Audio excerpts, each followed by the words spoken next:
अल्हम्दुलिल्लाह यस्सलातु वस्सलामु अला रसूलिल्लाह सल्लल्लाहु अलैहि वसल्लम। गुज़श्ता चंद दिनों से एक वीडियो बहुत ज़्यादा वायरल हो रही है जिसमें एक साहिब कह रहे हैं कि 1400 साल से उम्मत जिस तरीके से नमाज वितर अदा कर रही है वो गलत है। गलत ही नहीं बल्कि कहते हैं कि वो खिलाफ सुन्नत है। अल्हम्दुलिल्लाह हम जिस तरीके से वितर पढ़ रहे हैं वो सुन्नत के ऐन मुताबिक है और नबी करीम सल्लल्लाहु अलैहि वसल्लम बिल्कुल इसी तरह वितर को अदा किया करते थे। बहरहाल वो साहिब ने जो हदीस कोट की है और उसके बाद उन्होंने जो वितर का तरीका बताया है वो उस हदीस में ज़िक्र ही नहीं बल्कि उसी हदीस में वितर कैसे पढ़ने हैं नबी करीम सल्लल्लाहु अलैहि वसल्लम ने बताया है। बहरहाल उस हदीस पर बात करने से पहले आपको ये बताता चलूँ कि हम जो वितर पढ़ रहे हैं वो सुन्नत के ऐन मुताबिक है।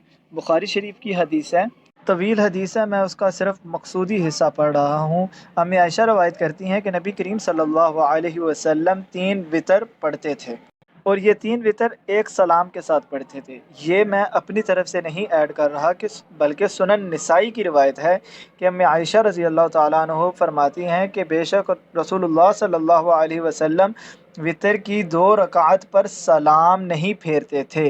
यानी कि नबी करीम सल्लल्लाहु अलैहि वसल्लम वितर में तशहुद बैठते थे दूसरी रकत पर मगर आप सलाम नहीं फेरते थे। अब बुखारी और मुस्लिम की दोनों रवायात को मिलाकर हमें ये पता चला कि नबी करीम सल्लल्लाहु अलैहि वसल्लम 3 वितर पढ़ते थे और दूसरी रकत में तशहुद बैठते थे और उसमें आप सलाम नहीं करते थे। अल-मुस्तदरक लिल हाकिम की रिवायत है, अम्मी आयशा ही रिवायत करती हैं, फरमाती हैं कि नबी करीम सल्लल्लाहु अलैहि वसल्लम 3 वितर पढ़ते थे और आखिर में सलाम फेरते थे। यानी कि आप दूसरा तशहुद बैठते सलाम नहीं फेरते बल्कि आखिरी तशहुद में तीसरी रकत के बाद बैठते और सलाम फेरते। इसी तरह हज़रत उबई बिन काब रज़ी अल्लाह तआला अन्हु फरमाते हैं कि रसूलुल्लाह सल्लल्लाहु अलैहि वसल्लम वितन 3 रकात पढ़ते थे।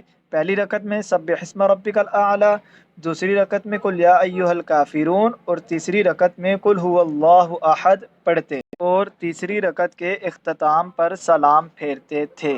सुनन दारुल कुतनी की रवायत है, हज़रत अब्दुल्ला बिन मसऊद रज़ी अल्लाह तआला अन्हु रवायत करते हैं कि नबी करीम सल्लल्लाहु अलैहि वसल्लम ने इरशाद फरमाया, रात के वितर दिन के वितर यानी नमाज मगरिब की तरह हैं।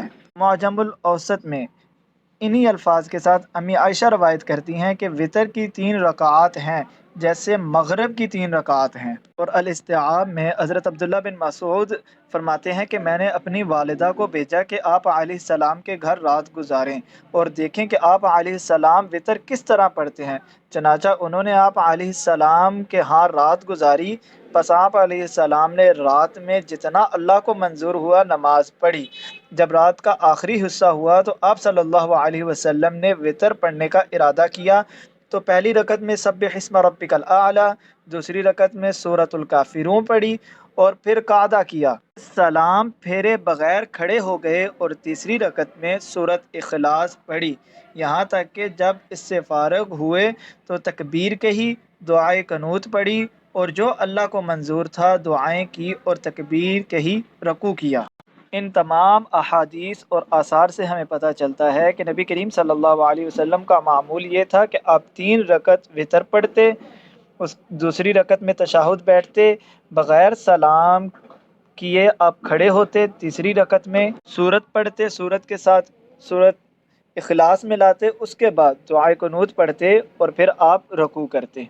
अब बात करते हैं उस हदीस की जो साहिब बयान कर रहे हैं, दारुल कुतनी और बहकी में वारिद है।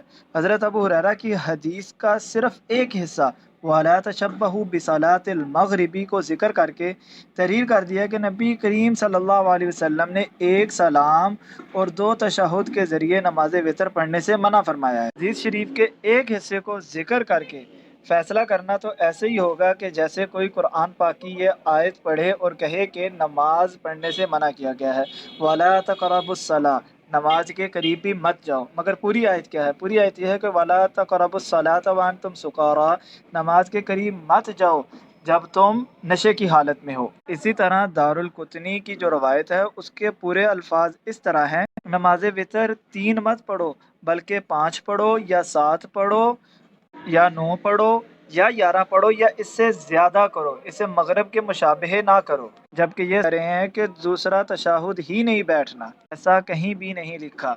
علماء لکھتے ہیں کہ اس حدیث کے دو مطلب ہیں۔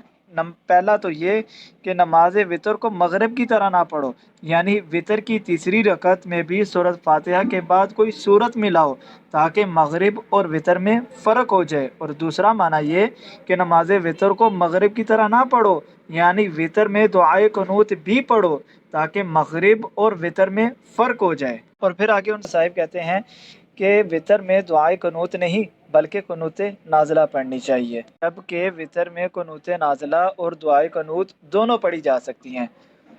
ابی شیبہ کی روایت ہے کہ حضرت عبد الرحمن فرماتے ہیں کہ حضرت عبداللہ بن مسعود نے ہمیں دعائے قنوت کے لیے یہ کلمات سکھائے: اللہم انا نستعینک ونستغفرک۔ آخر تک پورا یہ دعا حضرت عبداللہ بن مسعود رضی اللہ تعالیٰ عنہ نے اپنے شاگردوں کو سکھائی۔ الحمدللہ ثم الحمدللہ ہماری نماز وطر اور اسی طرح پنجگانہ نماز سنت کے عین مطابق ہیں۔ اللہ رب العزت سے دعا ہے کہ اللہ رب العزت ہمارے ایمان اور اعمال کی حفاظت فرمائے اور سوشل میڈیا کے ایسے فتنوں سے ہمیں محفوظ رکھے۔ جزاکم اللہ خیر، والسلام۔